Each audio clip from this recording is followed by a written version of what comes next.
kasi yan, right after nun, yung sunog, yung pokes, diba? Tapos true damage pa yun. Yun yung isa sa kailangan na maging answer, magkaroon ng answer agad rather dito ang Falcon sa AP Bren. Kasi guys, it really depends on how you see it and how you look at it. So sa angle ng Smart Omega, syempre may kalamangan sila, especially with the sunog. Lasso nila yun na true damage, kumbaga. Pero for the side of Falcon sa AP Bren, their mission to shut down that export is to delete or eliminate the Fragile Armor. So, depende talaga yan on how will we look. Pero ito yung titignan natin. Grabe naman. Muntik na magka-first blood agad, Burrito. Napuruhan ka agad doon. Tsaka, nakikita kasi natin yung lineup dito ng Smart Omega. Pasma build eh. May init-lamig sila dito eh. Si Okir at si Atoy R. The Pasma lineup na hinahatid ngayon ng Smart Omega. Init at lamig. Init at lamig. Oh, si Ogwet. Ay, medyo sasabi dito Smart Omega, parang maaga pa lang, kailangan ipakita na natin Chakno, tapang natin. Okay. Lalo na yung hero niya, matapang din talaga, di ba? Sakto pa rin na, Captain Hook pa rin. Kasi nangahatak pa rin yung Ruby eh. Ay, oo nga, no. The Captain Hook, ladies and gentlemen. Jack Mamba, nagpapakita na naman ng mga hooks. Ayun Kung kanina tayo, Franco, ngayon naman, Ruby. Ito na yung isa sa pinakakailangan natin bantayan, yung mga surprise na I'm offended, don't run walking. Kumo-combo din to eh. Oo, ang tagal din ang hold dyan, ha. Mahirap yun. I'm offended, don't run Wolf King. Tapos hindi lang yun, ha, kasi may damage din talaga yung hero na yan. No? Pero siguro naging call na lang dito ng Padua sa APM dahil nga dito sa lineup nila na medyo, medyo hirap doon sa mga crowd control. Purify na lang tayo. Dalawang hero sa kanila naka-purify. Si Pio at si Super Marco. Oh, tapos si Ogwen, parang extra heal tayo dito. Healing Paglagay natin ng Glorious Pathway, may heal pa tayo. Oo nga. Ay, tandaan nyo, yung Revitalist, nabibit-bit na yan. Nabibit-bit sa katawan yan di ba? Oo, yun yung gusto mangyari later on ni Ogwen. Medyo napanood natin kapon yan, very familiar. At yung bakit nga ba familiar, syempre ngayon naglalaro din yung gumamit ng Hylos yesterday. Si Chuck, no? And ngayon, may hatakan doon sa unang third ng laban na ito. Again, Atoy R at si Ogwen, nakasealed din. May India ang magkabilang player na ito. Kung saan manggagaling. Flap easy, nakasealed din. Level 4 na. Level 4 lang, ha? Okay. Abang lang yan. Pwede na sila dito umatake. Katulad nga ng sinasabi ko sa'yo, dinamay pa pati yung spawn. Pero okay nga lang din dahil yung Falcon City Bren, gagawin nilang go signal yan para umengage into a fight. Flap easy with the penalty zone. Isang tatamaan pero makakatakas pa rin naman. Flicker exhausted for both Ryota and Flap easy. Habang yung Turtle magpapabalik-balik lang muna sa kanyang pit. Yeah, may mga ultimates na nagamit. Even yung mga spells ay nagamit din. Purify, yung Revitalize, and yung Flicker from Sa gilid! Doon pala bumiktima ang mga members din ng Smart Omega. Habang nagkakagulo-gulo sila, makakasipot pa rin doon si Okiro with the passive. Habang dalawa rin naman ang tatanggalin nila in addition to what they did to Few and Smart Omega in an instant. 3 kills plus a turtle. Napakagandang simula nito para sa bagong barangay. Ay. Smart Omega nakakalamang against Falcons AP Brand. Dito ako surprise ha. Jome and the Super Marco. Pero mamaya na kasi si Andorio.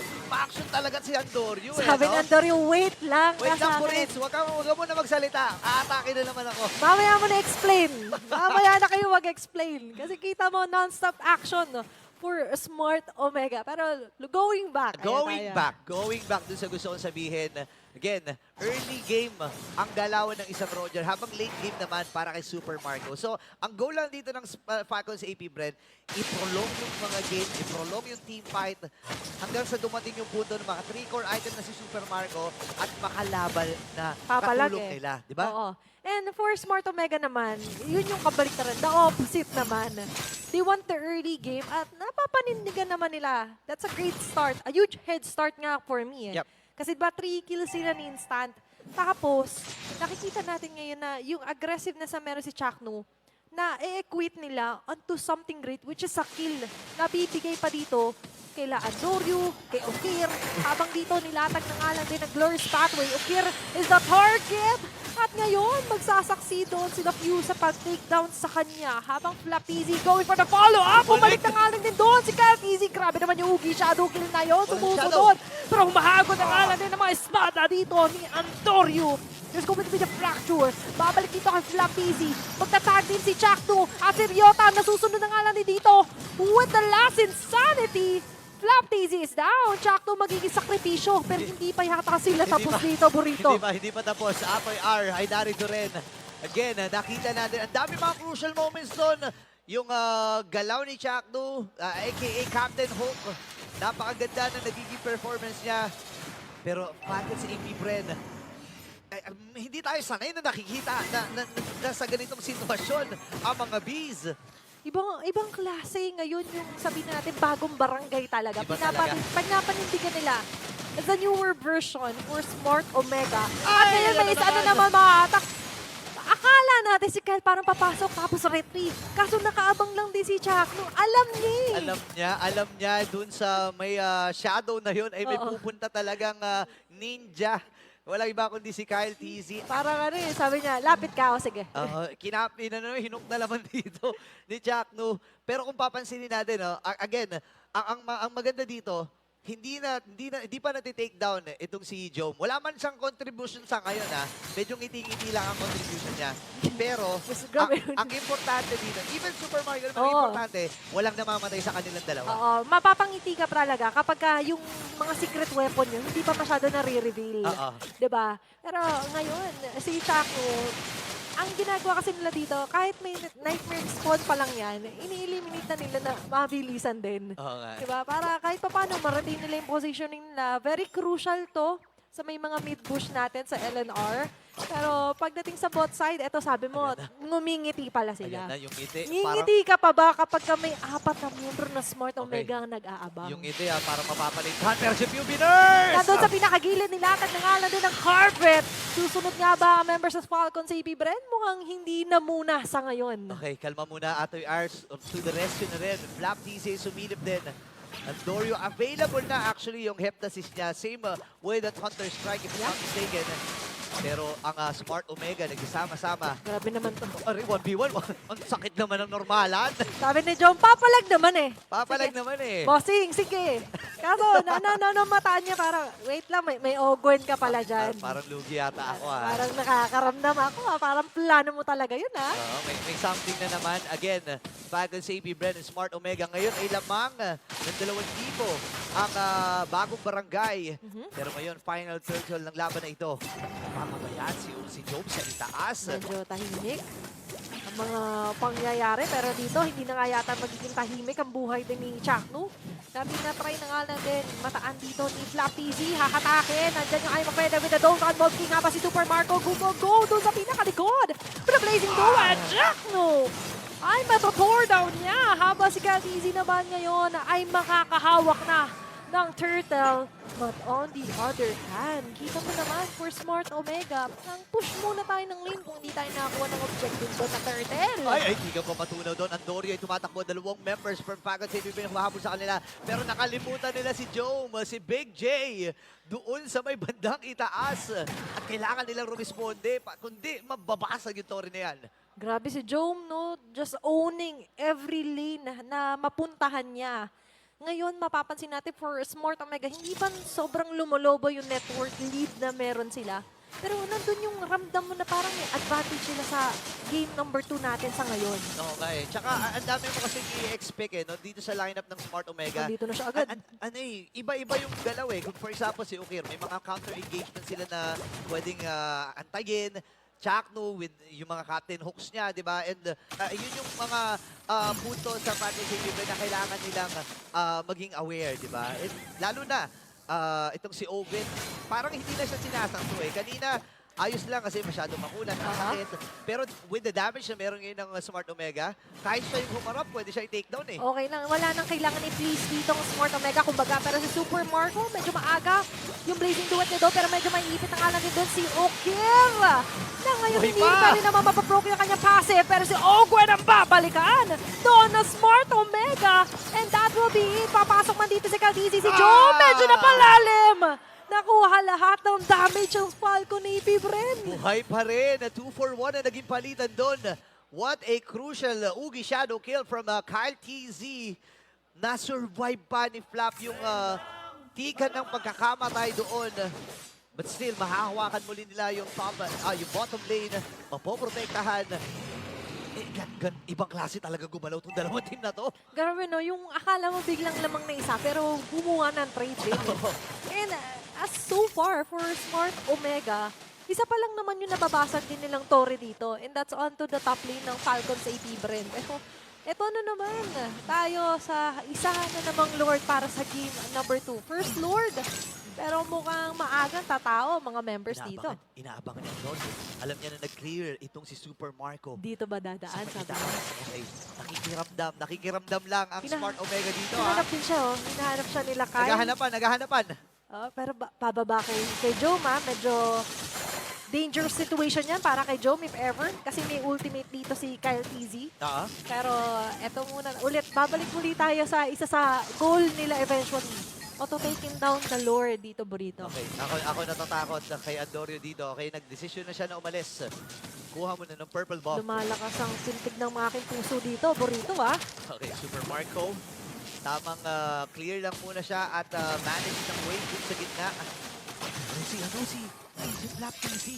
Doon lang eh, no? Ako, ito ata goal nila. Nakita, hindi. Sabi ni Ando, wait lang. May Torre pa. Clear muna. Push natin yung wave natin dito sa may bandang baba habang yung Lord.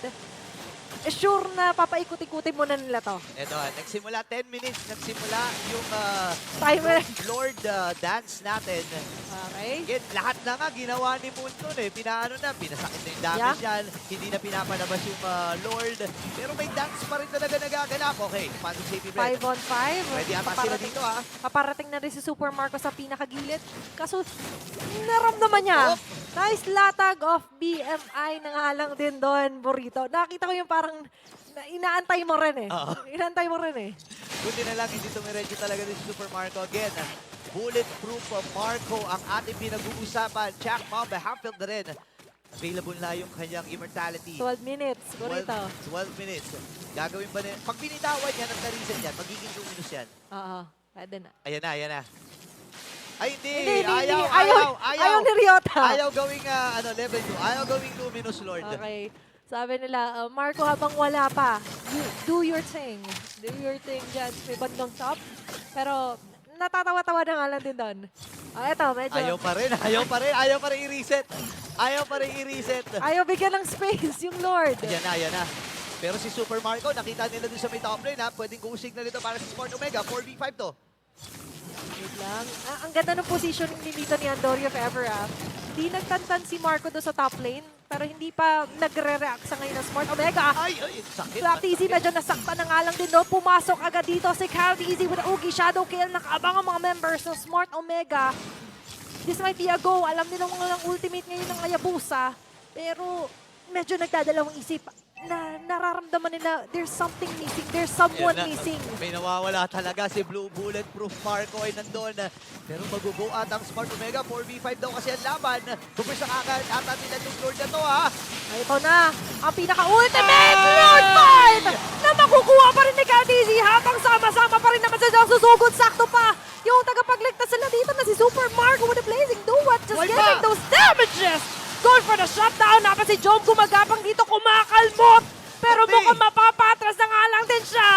Muntik pang mapatay doon ni KTZ. Grabe, ang dami mga crucial moments dito. Halos critical. Lahat ng mga members ng Smart Omega, kailangan nila mag-TP out. The Lord ay nakuha. Grabe yung steal na yun. Panoorin natin sa Infinix Instant Replay.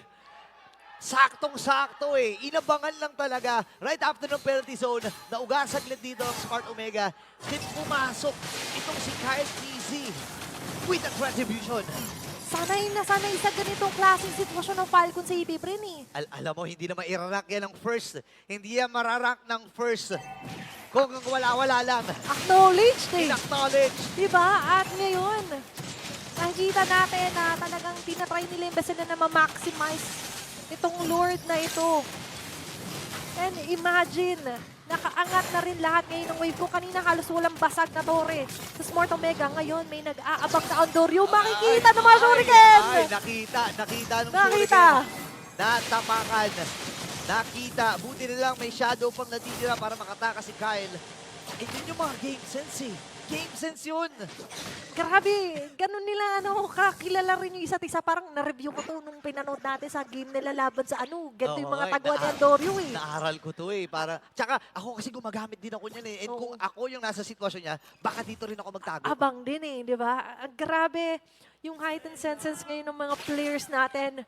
Pero in an instant, kung kanina Smart Omega yung sinasabi natin na grabe sila may hawak or may control, pag-apak ng 13:30, ayan, may specific time ng pagkakuha ng Lord. Biglang umiikot yung bola papunta sa side ng Falcon sa AP Brin. Oo nga eh. Tsaka, siguro ito masasabi ko lang. Nung game number 1, si Captain Hook talaga yung nagbigay ng ilaw dun eh. Pero ngayon wala pa tayong nakikita na something na pasabog mula dito kay Captain Hook. Wala pa siyang Wala pa. makita ulit eh.